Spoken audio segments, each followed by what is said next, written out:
An outline is the most important part of the essay writing process. Here's why. So you have an essay and you have a thesis statement that contains a central purpose for that paper, meaning everything you write must support what's in that thesis.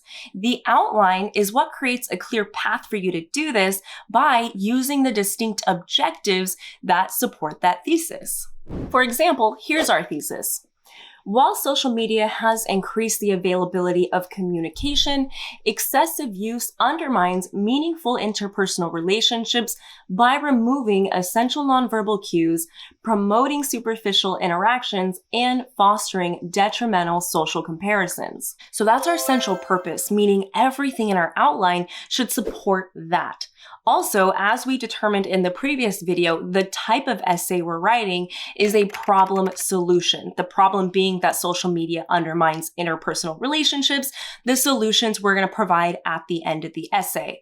With those two pieces of critical information, let's now create the outline. First things first, all essays start with an introduction and they end with a conclusion. I'm going to go ahead and include our thesis so we can refer back to it. The next thing you want to ask yourself is how many objectives will you be discussing to fulfill that thesis? Looking at ours, we have 3.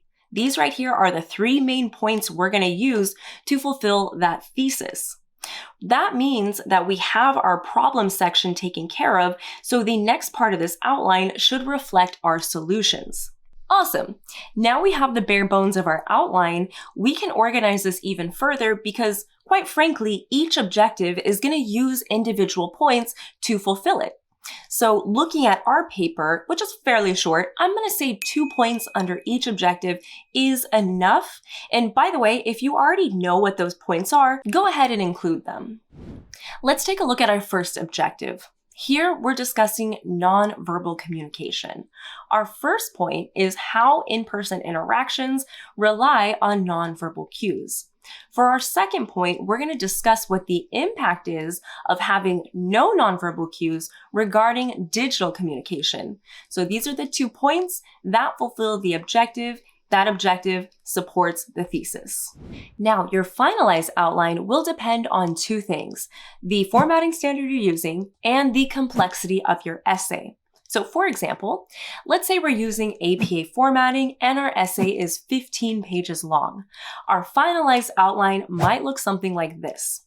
As you can see, we're using a combination of level 1 and level 2 headings based on our objectives and our individual points. For the actual heading, we're using title case, and the wording is either a word or a short phrase that reflects that section. Note that our solution headings are not filled in yet. These are what are called placeholder headings. I'll fill them in later when I'm writing and I know what they are. For now, they're there to remind me that I need 3 solutions. But with that, when we're out writing and filling in our whole outline, we'll dedicate roughly 3 paragraphs for each section, which in turn will fulfill those 15 pages. Now for our essay, which is a 6-page paper, our outline will look a little different, something like this. So because our essay isn't as complex, we really only need a level 1 heading to reflect our main objectives. Within each objective, we'll write roughly 2 paragraphs for each individual point, and that'll be enough to fulfill that objective, which in turn will meet our 6-page criteria. But yeah, this looks good. Now we have a clear roadmap for our essay where we can begin writing, starting with the introduction, which is exactly what I do in the next video here.